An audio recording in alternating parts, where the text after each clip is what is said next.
So just take a moment to think about it, and you can drop your answers in the chat box. Also, some examples could be like bridge, mirror. It's just like whatever comes to your mind when you think about the kind of change that truly matters in education.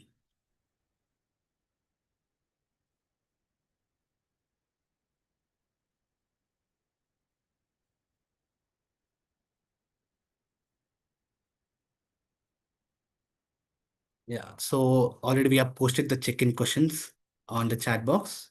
Feel free to drop your answers in the chat box.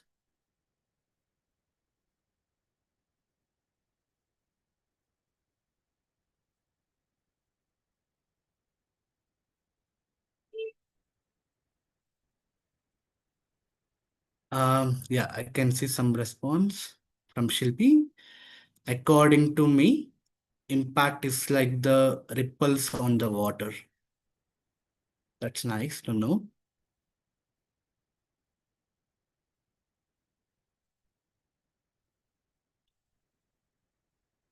Ajit Mishra, like sunshine.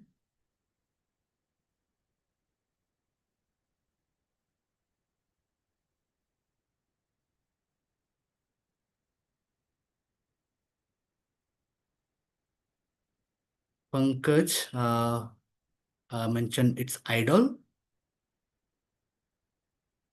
Purva, a curtain that is drawn to see the light. Wow.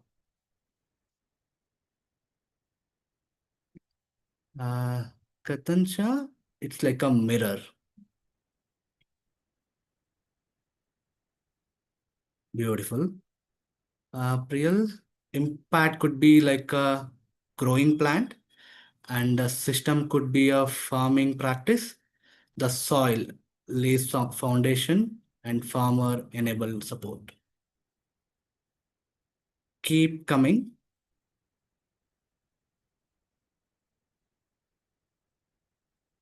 Sometimes impact seems like a photo frame beyond which we can only imagine, smiling from within.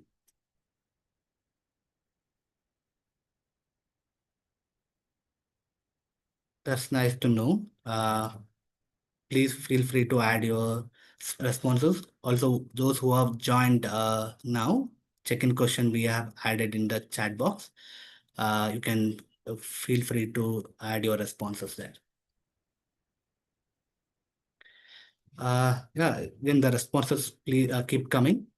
Um, let's also we'll take a moment for the sharing the agenda for the today's session. So agenda looks like today we will begin with the sharing on a critical inquiry into measuring educational impact beyond traditional metrics. That will be followed by a panel discussion featuring voices from research and impact, system demonstration, and national partnerships. And at the end, we will have a reflections and Q&A session. Uh, Now, let's take a moment to set the stage.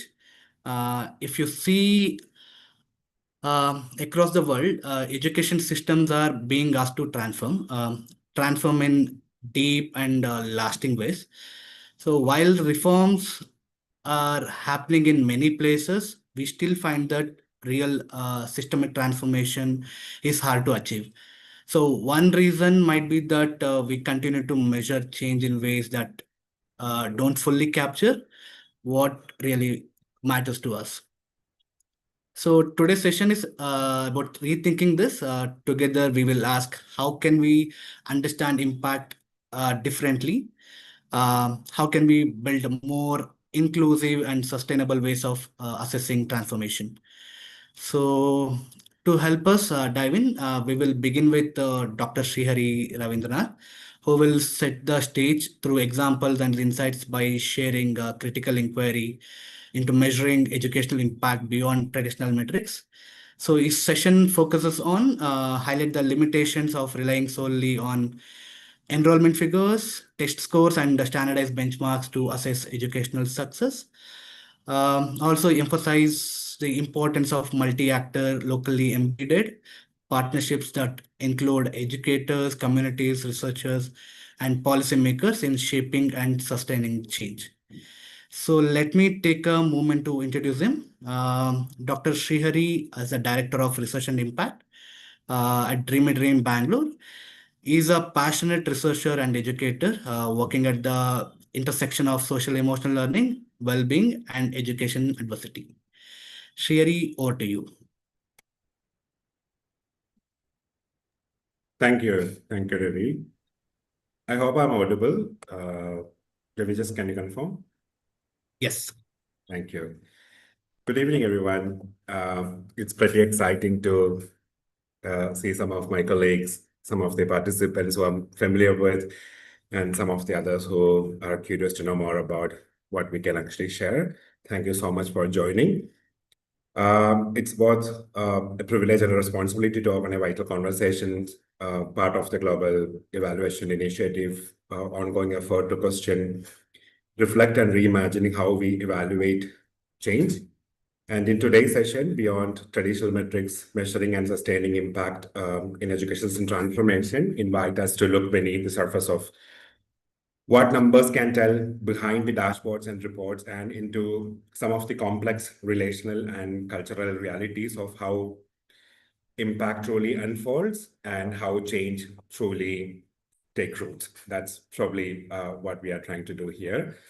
I assume most of us who are joined here are researchers, practitioners, some of us who help policymakers, and we quite often talk about system, but let us all be mindful of the fact that systems are their core are humans. It's basically people. And if we are to transform educational systems, we must begin by transforming how we understand, capture, sustain impact in the lives of young people, educators, and communities, because we are talking about educational ecosystem. Let me begin with a couple of very familiar, when we talk about, and this is a conversation which is going across, right? Around how do we actually measure beyond some of your standard ways of measurement, etc. But some, just to reflect what is happening in the global space of education. Over the last few decades, global education frameworks start, let's say, from education for all to sustainable development goals. And while I sit in this context in India, the national education policy, what is it all trying to do is basically helping young people or ensuring right to education, expand quality of education access, increase teacher number, teacher-student ratio, improve infrastructure. These are all the conversation. How do we fund or financing in education? How do we engage more family and community into the learning ecosystem or education, etc.? Is all the conversation that is actually happening around. And one of the challenge as practitioners or let's say researchers and impact assessment experts, we always wanted to measure progress, and we have always relied on indicators that are concrete and comparable, because that's pretty easy for us. It's easy, one thing, and one is also it helps us to standardize some of the things we are doing. Some of the ways we do it is we use enrollment rates, attendance, students, teacher ratio, number of students, schools completions, or the etc. And particularly, we use a lot of standardized assessments. These metrics have their places, but they just offer either a snapshot, this report tells us what is actually happening, or they track us, they help us to track how can we actually scale. But if we all reflect the what is the shortfall of such indicators, one is that they don't tell us if the child is truly thriving or just navigating through challenges, or they are surviving, or how do they actually go through this whole criticalities of life. They don't reveal, for example, if a girl in a remote village feels safe and supported in her classroom. These indicators do not capture the knowledge of lived outside the textbook, local wisdom, cultural identity, socio-emotional well-being, problem-solving ability that is allowing a child to navigate through the complexities of the world. And most importantly, what we all by now realize is that these traditional metrics gives us a very false sense of what transformation is. because it's a very used and misused word, the system transformation. So a school may meet all the benchmarks on papers while students are still disengaged, teachers are demoralized, and communities, families, and community leaders feel still excluded from the whole process. I feel what we must all acknowledge here is that there is a growing disconnect between achieving numeric targets or numbers and achieving meaningful change on the ground. There is always a disconnect what we see. Let me repeat, there is a gap that we have to acknowledge, that what numbers tell us and what is actually happening in the ground, there is a disconnect. And too often our systems have sought reforms, what we might call as programs or technical solutions, what we call, are very time-bound projects, top-down mandates, or very narrowed focused interventions, and they may improve visibility, but very rarely on the durability of it. Let us be clear, when we talk about system transformation or when we talk about transformation, so it's not a quick intervention, it's not a pilot, it's not about a checklist, it's about a long-term collective endeavor, which is go on by people who lived it every day, young people, teachers, families, the other actors in the system that support the whole ecosystem. And what we cannot continue approaching educational reforms is if we were as if it is a product to be delivered, right? That's how we actually see it. It must be seen as a process to be lived, shape the conversation with communities, and how do actually that anchor in the local ecosystem. I would like to draw some of the work that we were actually doing, for example, in the last 2 years in collaboration with Brookings, we had a project called SPARKS, Strengthening Pedagogical Approaches and Knowledge, where one of our medium was to create a research policy, practice and policy collaborative. And the intention was, how do we actually sustain inclusive, responsive partnership that doesn't just inform policy, but how do all the process actually evolve within it. So we brought together diverse actors in the system: researchers, educational officials, bureaucrats, teachers, students, other practitioners and NGOs, donors, medias, and families, something that we thought can actually co-create some of the agendas of impact and what we should really measure. And 3 things that we realized. One is there's a whole lot of movement from mandate to meaning. The whole conversation from delivery to dialogues, and the whole idea of compliance move towards commitment. So we see a lot of power in collaborations and networks. It's not simply an activity for consultations at some point of time. It is about a shared ownership. So when local actors are involved from the beginning in identifying priorities, designing strategies, what we should actually evaluate as outcomes, they are far more likely to sustain and adapt reforms long after the project also ends. So we talk about 2 things in this panel today, how do we actually move beyond traditional metrics, and how do we sustain some of this one?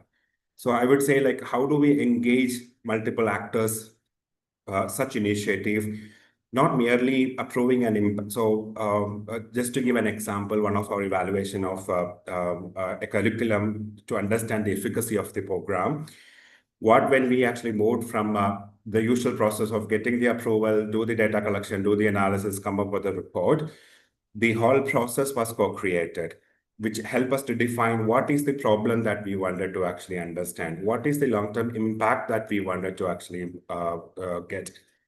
How do we co-design some of the assessment protocols or tools? How do we actively participate in the impact evaluations? So this approach not just not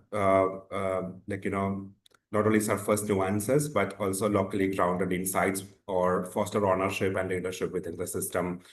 Also, I would say what beautifully emerged from such activities as we were able to create champions, impact champions within the who can actually look at impact from a very collaborative way rather than just very vertical deliverables based or compliance based. Just a couple of points. Just to conclude, I would say what we know is traditional indicators like the standardized assessments or indicators that we typically look at, like retention rates or attendance, etc., which provides a very narrow view of success. They are easy to quantify, but it always disconnects what matters locally. What we need to do is how do we actually be more embracing, like, the context sensitive, culturally grounded measures and metrics that make sense for the community that we aim to serve. Let's say in this case, young people. This may mean tracking students' engagement, cultural relevance in the curriculum, or the whole perception of belonging and inclusion. Another point, just a thought that going around is, like, from a very impact perspective, we must ask a very critical question: who gets to define success? Whose voices shape these evidences we act on? Quite often, the impact metrics that we actually design, as very usually we say, like, it happens in the classrooms or it happens as part of some policy collaborations or policy discussions, very far from what actually happens in the classroom or in the community that we are trying to serve. While participatory evaluations can actually shift this process, where we can look at, like, the voices of students, teachers, parents, local leaders, etc., which also create a very shared learning and accountability and an empowerment. Let me close by stating that, so the whole point that I was trying to argue, or something I wanted to put across, is like, when we look at, and we will be able to decode it in the panel as well.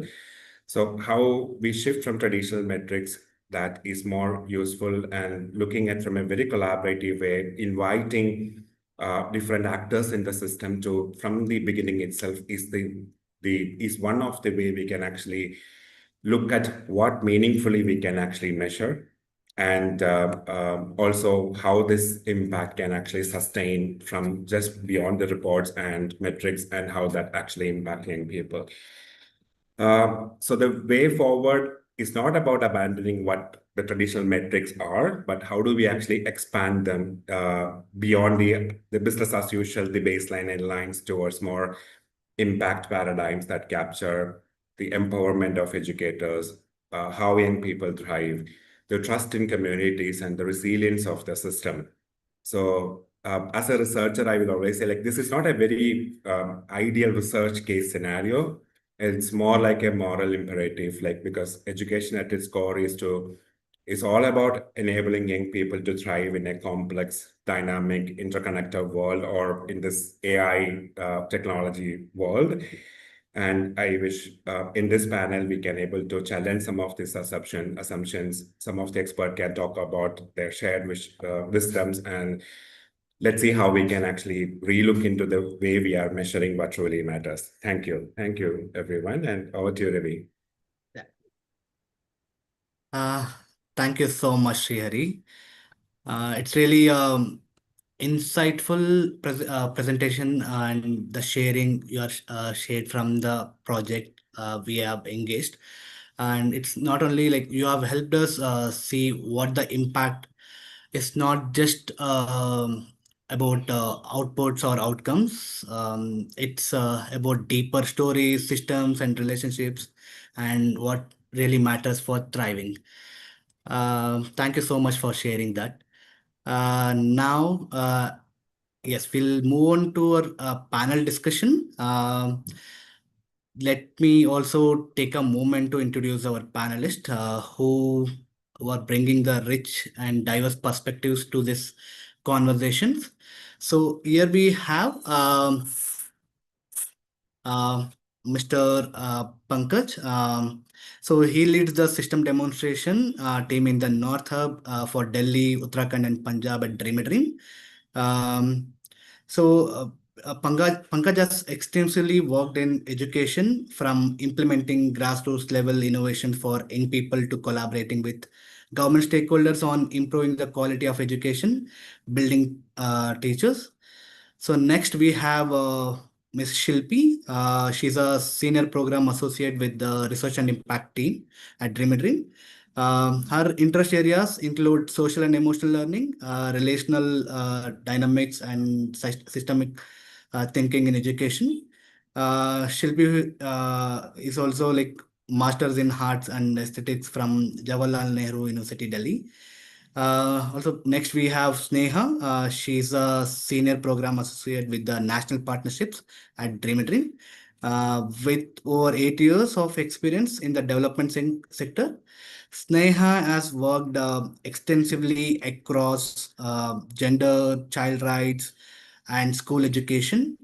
She brings an intersectional lens to interventions, aiming to create a sustainable change through inclusive and participatory process. Next, we have Mohit.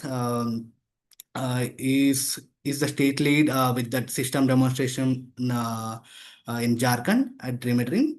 So he's a passionate about transforming education, particularly for early learners.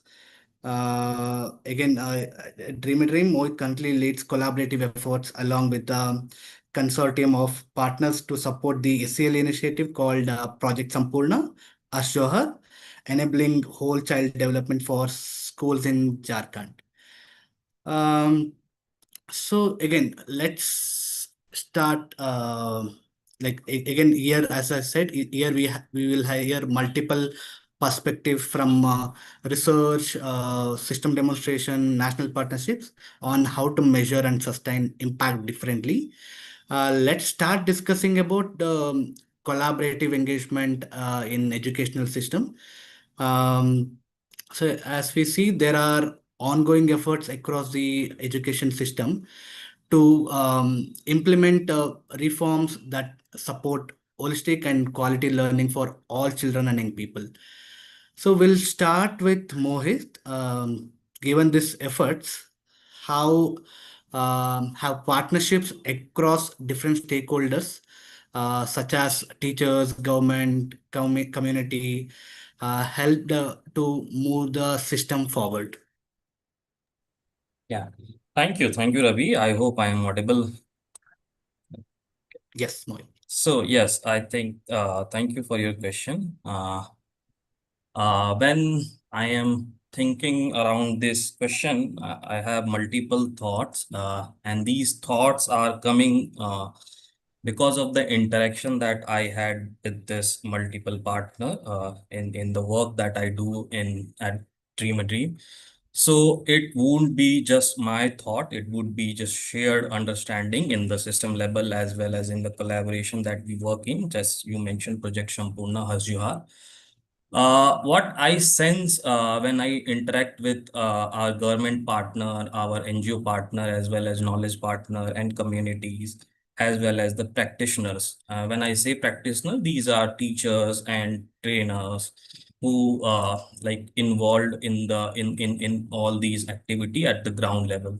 So it's very important to realize the shift and the change that we are talking about. Connecting with the point that just Sri Hari mentioned, I think seeing impact beyond traditional metrics is what I see in some sense has been recognized in all these members of the community. And it is very important to like validate those shift, because when we are able to validate as well as accept those, I think we are obliged to see more in terms of in our future interventions or in our ability to build that narrative. So it's not somebody like one organization or one entity, government bodies. It's not that who leads this. It's always the collective who leads that shift.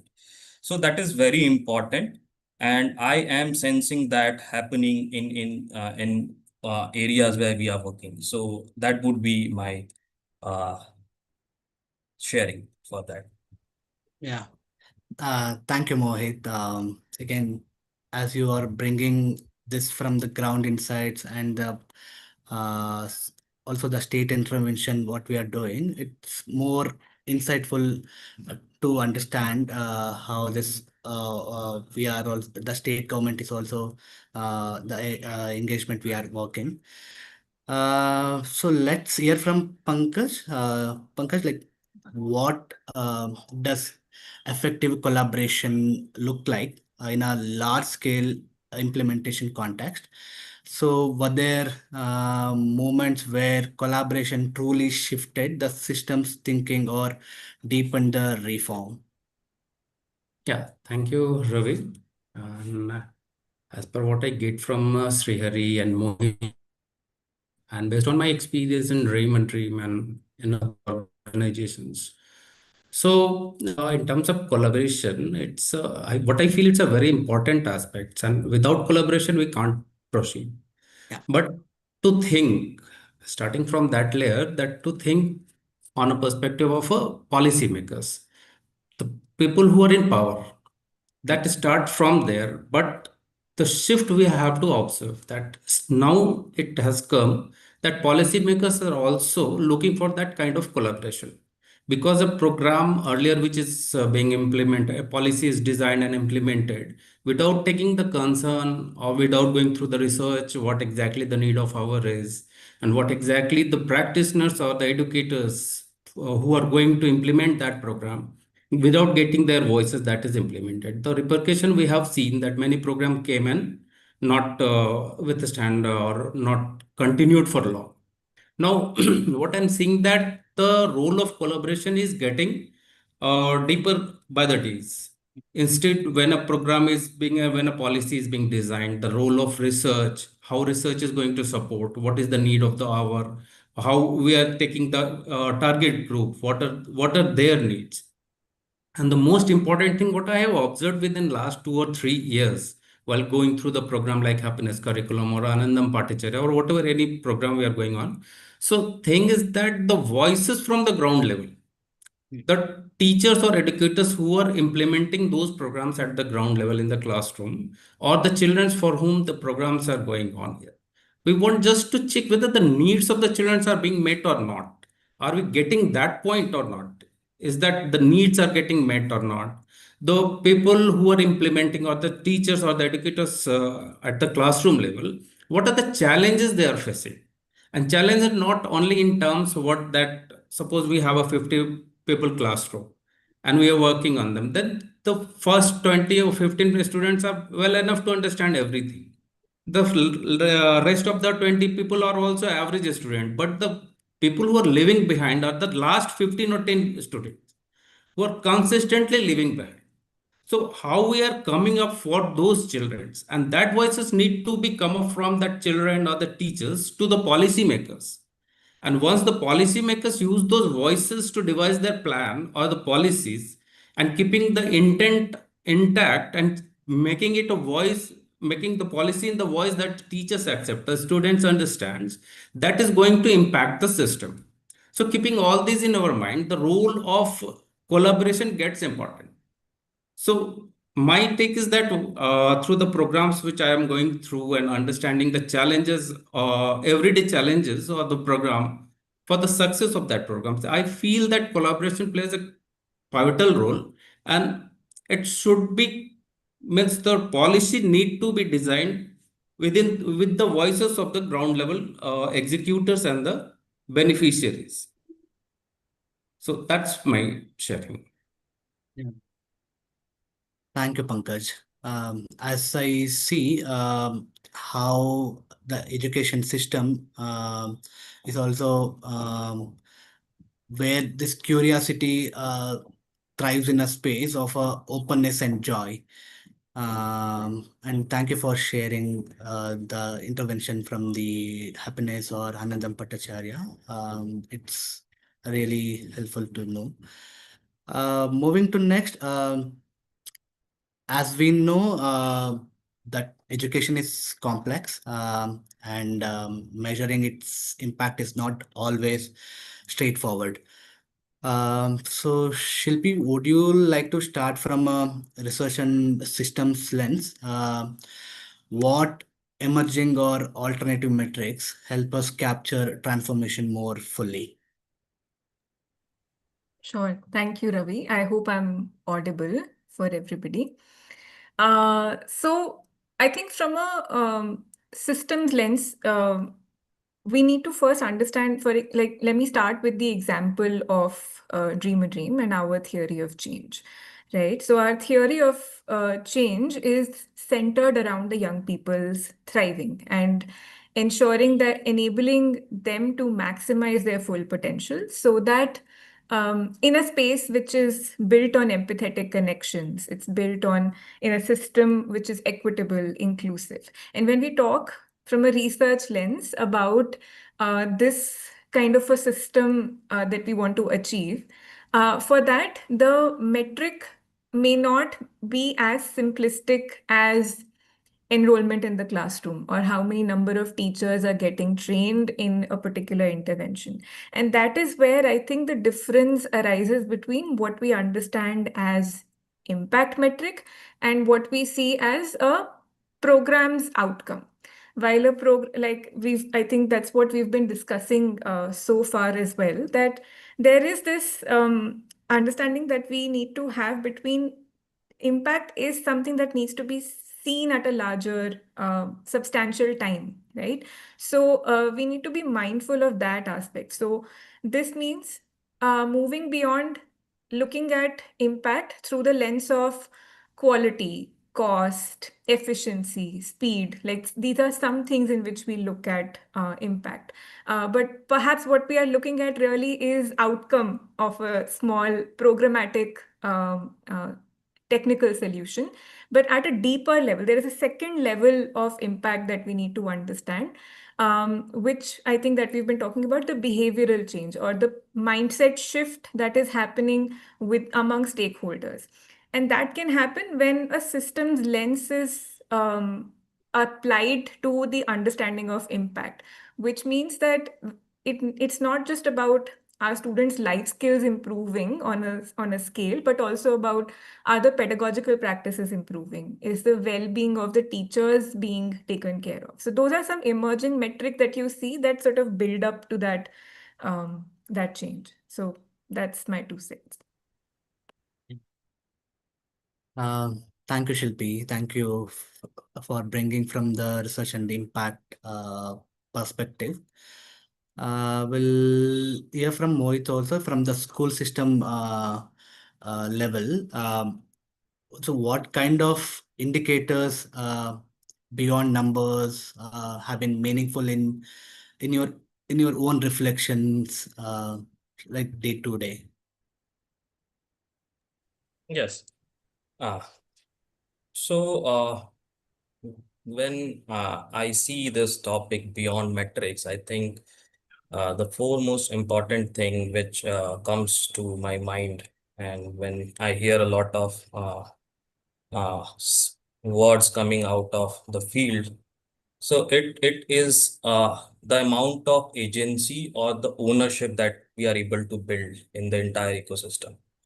And it is not just the beneficiary or the provider, but everybody has their ownership about the initiative that they are building on the field.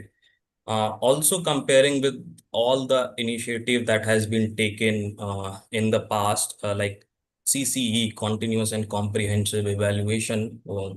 I think that was a very thought of idea, but the amount of agency and ownership that needed for this idea to succeed in ground was not as we have seen in the past.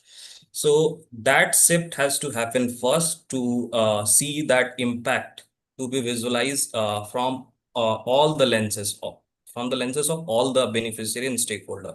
So that is very important. And to I think in center of all these comes the ability to assess in terms of how we are talking or building that skills, life skills related to self-awareness, social awareness, so that the person who is teaching in the classroom has the tools to assess their own skills, benefit from the available resources, the student who is part of the ecosystem, who is the center of entire ecosystem, how they are able to do their own assessment without being non-judgmental, because it does not happen overnight. It will take some time, right? So for that process to take place, I think these skills that we talk about at Dream a Dream is very important aspect when we are trying to see things beyond academics, beyond marks, beyond grades.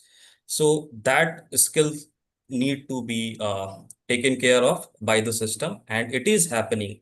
We are seeing at various state is taking initiative in recommendation with the or national institutions. So that is happening. So yeah. Yeah. Thank you again, Mohit.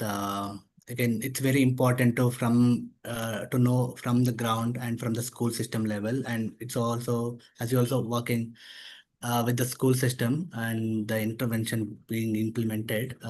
It's good to know what are the needs and understanding in the school system level. Um, and next question invites us to look at how to reflect diverse learners' identities and avoid reinforcing inactivity.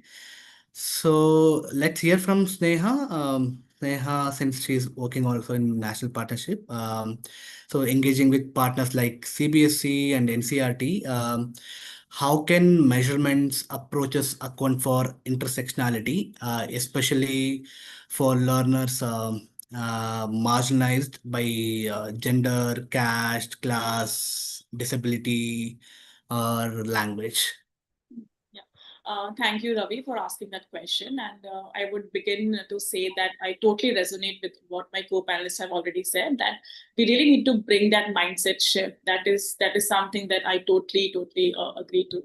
I think from my perspective, it's really important to have a clarity on the purpose of the measurement, because measurement also allows to the purpose also allows to explore different approaches. So, for example, intersectionality being one of the approaches, and it's very important because it's also has like different multiple identities which we navigate in daily life, and definitely that shape and interrupt the impact measurement. So how do we do that, and who really design all those assessment is really important.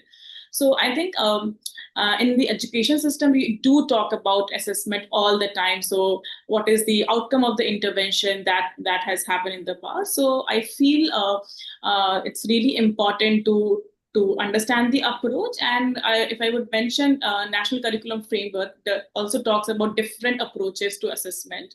It's like for learning and off learning and as learning, which also are really important. But I feel that though NEP, NCFFS talks about assessment for learning, and also how it can bring a shift in the culture of the school system, and how teacher-student assessment would be a continuous learning process.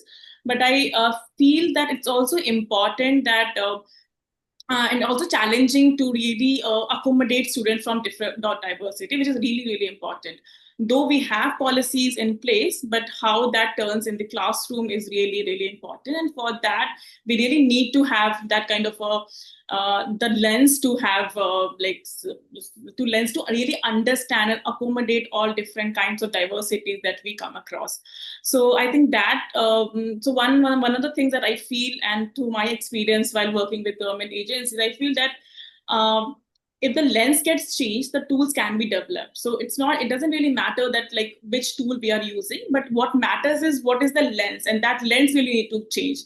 If the lens is that we need to include diverse people from diverse background, say in terms of language, caste, class, religion, and all those things, how do we then accommodate those learners? So it's really like, so a standardized assessment may not work in that sense, but how we can really have like different kind of like based on their experiences, based on their learnings, how we can build those kind of changes in the assessment is really important. So I think that would something that I would really say. That's beautiful points, Neha. Especially like when you said when we change the lens, like we are able to create the assessment tools, especially for this diversity backgrounds. It's very powerful statement also. Thank you for sharing that. Also, like if we look at from the research and system transformation view, Shilpi, what strategies can help us avoid reinforcing systemic inequalities through impact measurement? Sure, thank you, Ravi. I just want to pick up from where Sneha left off, which is about changing the lens. When you change the lens, you change the tools. Because often in impact assessment, there's a tendency to fit data on a bell curve or through averages. We see data through averages or numbers, and what that leads to is those who don't fit that average, they are obscured in the process. So what does that mean in the context of youth and their needs is that if they don't fit on a certain standardized assessment, why they did not fit, that does not get answered. And which is why it is important to have this lens of intersectionality when we are thinking about impact evaluation. And this applies both ways. Those who are not fitting it and those who are getting celebrated also. I mean, those who fit in that curve get celebrated, right? So the idea is that what needs to change is the data is gathered from the ground, the granularity of the data, and that lens of what does equity and inclusion is embedded in policy making, in practice, and the way research is done as well. So like Srihari was giving example of Sparks. So this is so even in Sparks we have this we have this approach of research, policy, practice, collaboratives, but it doesn't limit to the collaboration between research, policy, and practice to enable that data gets the needs of young people and teachers are addressed or understood. But we also need to bring young people's voices into this needs assessment. And that feedback loop needs to also close that if there is an impact assessment, that how is that shaping young people and teachers' lives and their or how is that affecting them? Is there actually any change happening on the ground? Those are the lenses that we need to bring as researchers and impact evaluators also when we are talking about intersectionality. Yes, thank you, Shilpi. It's really a valid point when you share when you and Sneha are sharing from the intersectional perspective, how we can see the assessment tools from the background. It's really aligning from the look at the intersectionality view. So also next we also look at from the we'll go system change we'll also hear from Pankaj also from the system level. How could we build a case for alternative assessments within state system that prefer conventional data? Yeah, Ravi. So while listening all of the panelists, so what I'm getting that I don't say that the traditional evaluation or impact assessment process is not worth. But my point is that are we looking for an alternative of assessment also? Keeping those conventional data, are we looking for an alternative? Like what the challenges, what the exactly whatever we are trying to bring the change within the among the children or the young people, are we ready to see the embodiment of that change within that young people or the teachers or the executors or the policymakers? And if it is embodied, are we going to see that embodiment? Is that reflecting in their behavior or not? what we can see that instead of assessing children every time, can we assess the system once? Can we see the change, what exactly system is owning that or not?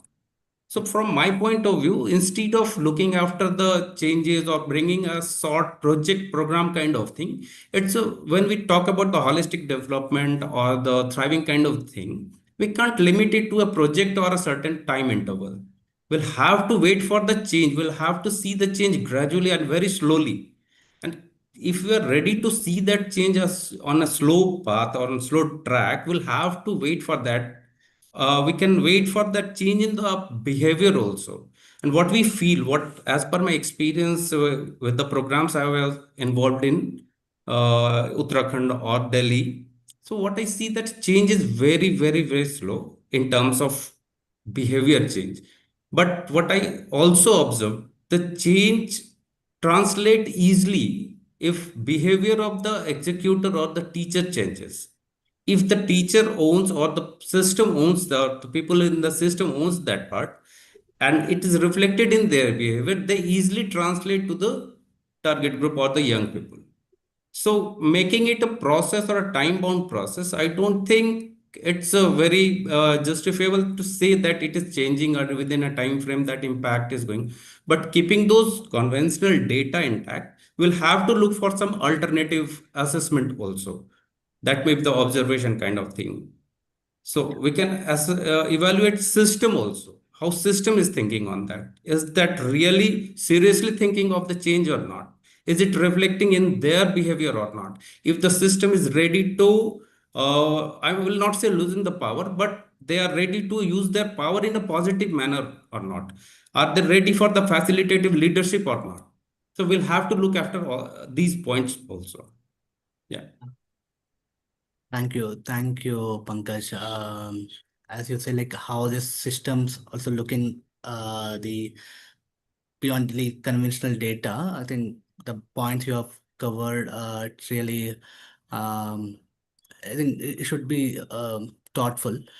So I think considering the time, like we'll also go with the last question, like for the Sneha, like how we can advocate this for participatory or co-created frameworks in state level or national level assessments work. Like if you could share that, and then we will close, take the Q&A later. I'll quickly share my reflection on that, Ravi. So I really feel that for creating such participatory frameworks at the state level or national level, there is certainly there is a need to have an alignment in terms of purpose of assessment. Why are we doing that? And then we can talk about how part and what part, but why part needs to be, like, the stakeholder needs to be aligned in that sense. So I really feel that, and I feel that the onus should not just lie on the learner. It also the work of all those stakeholders who are involved in the teaching learning process to make a difference around that. So I think, and I want to also highlight, we talk about teachers training in that respect, that how do we really empower teacher and all those things. So I feel that the teachers empowerment, we should not just see it in terms of conducting more workshop, but in terms of how we can really support teachers and what is the need to support teachers from that lens. So that is something I really feel that is, because we do have, since there are policies, there are everything, but the onus also kind of lies on the teachers, but supporting teachers become really, really crucial. So how do we do that to create a participatory framework? And I think we also need to see that how assessment is not just a standalone process, but how a pedagogical shift can be brought through assessment. So while working with, I was working with a government agency around holistic progress cards. The attempt was to bring the shift in the pedagogical shift, but it really needs to have a systemic level intervention where all the stakeholders need to have that kind of an understanding that why we are doing that. And I feel when we say participatory frameworks, parents also need to be brought in at some level. So that is again crucial. And I think learning with each other, how we can build on the experience of the learners, that is really important. And we really need to contextualize that. So where the learner is, so how we can learn from their own experience instead of having a top-bottom approach and to doing something and like making them feel alienated about the whole process and concept. So how do we do that? So in the interest of time, I would pause here. Yeah. But yeah, thank you. Thank you everyone for your reflections. Again, what stands out is that that shared commitment to reimagining how we measure, who define success, and how we can embed equity at the heart of transformation. So quickly, let's now open it for the room. Open for the room. Let's take some questions and the reflections. Already some of them added in the chat box. We'll pick some. And there are so many questions.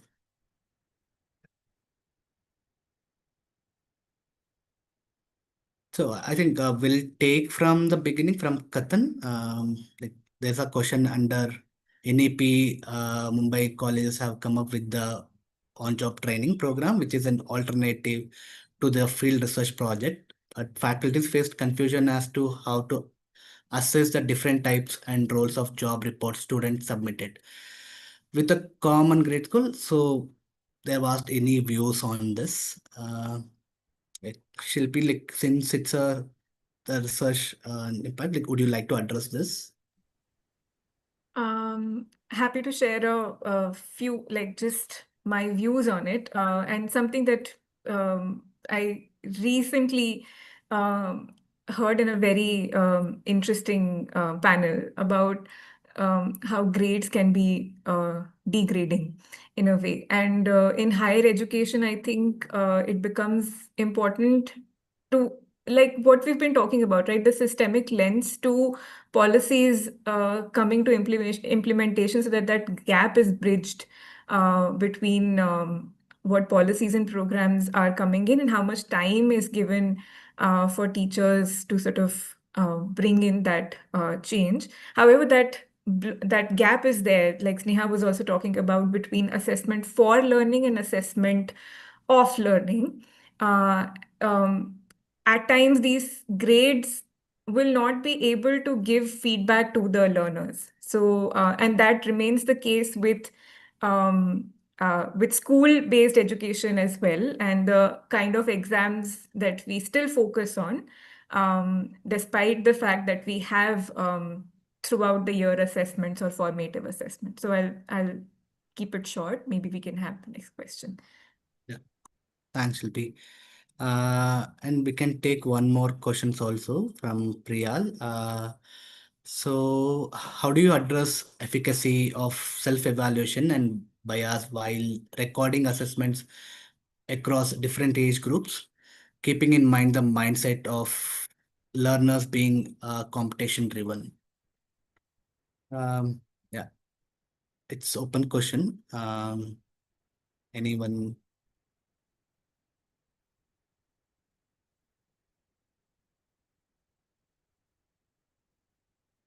Maybe, yeah.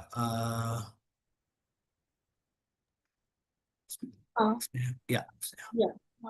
I'll try to answer. I think, yeah, it's a very, very important question. And I think these questions keep coming when we were working around Holistic Progress Card, because there are so many biases, because teachers already know that this student is better performer. So we will be having the kind of like the different stages of learning. So even though the metrics were changed, but the biases remain same, because these are the top students and these are the slow learners. And so I think that's really important.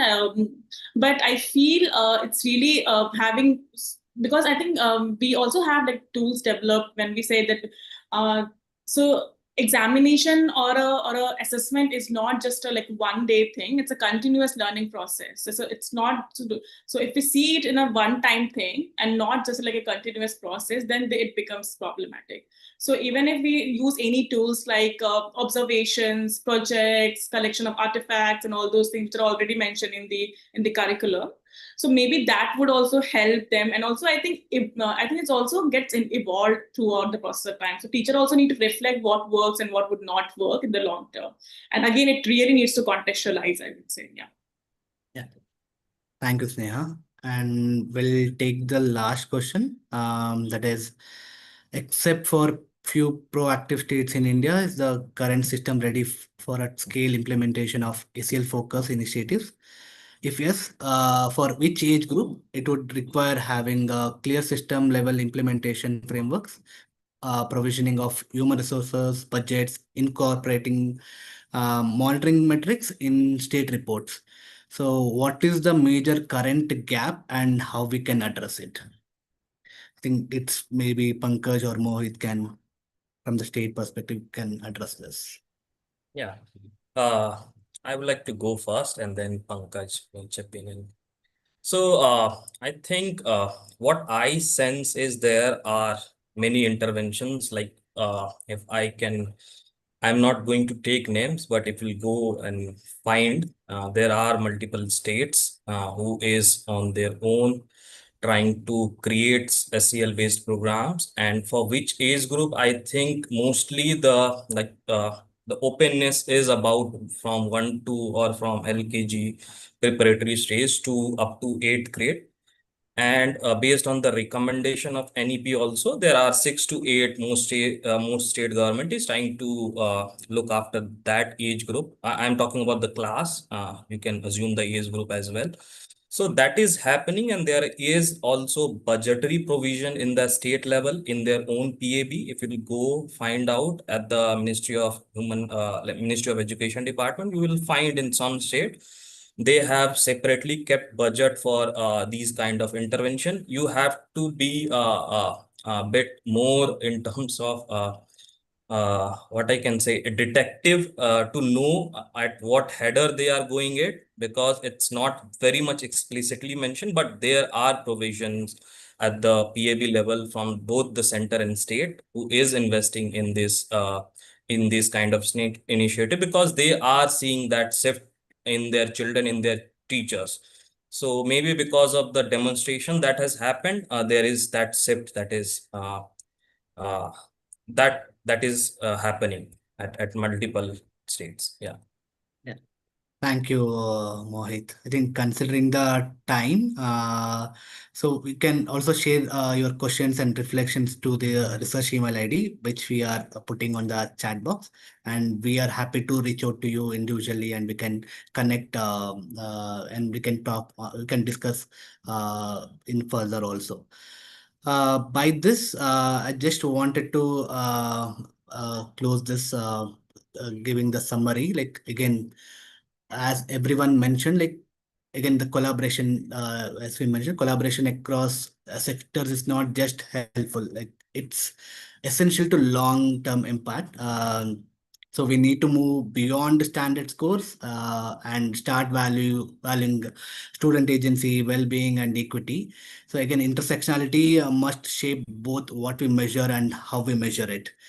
And yeah, thank you so much. So thank you all the panelists and the audience on behalf of all of us here at GLocal 2025. Thank you for bringing not just insights but care and conviction to this space.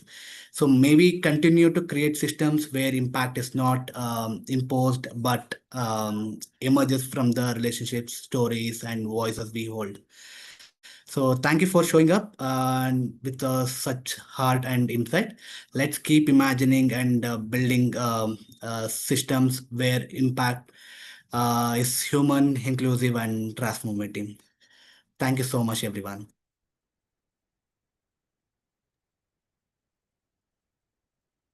Thank you.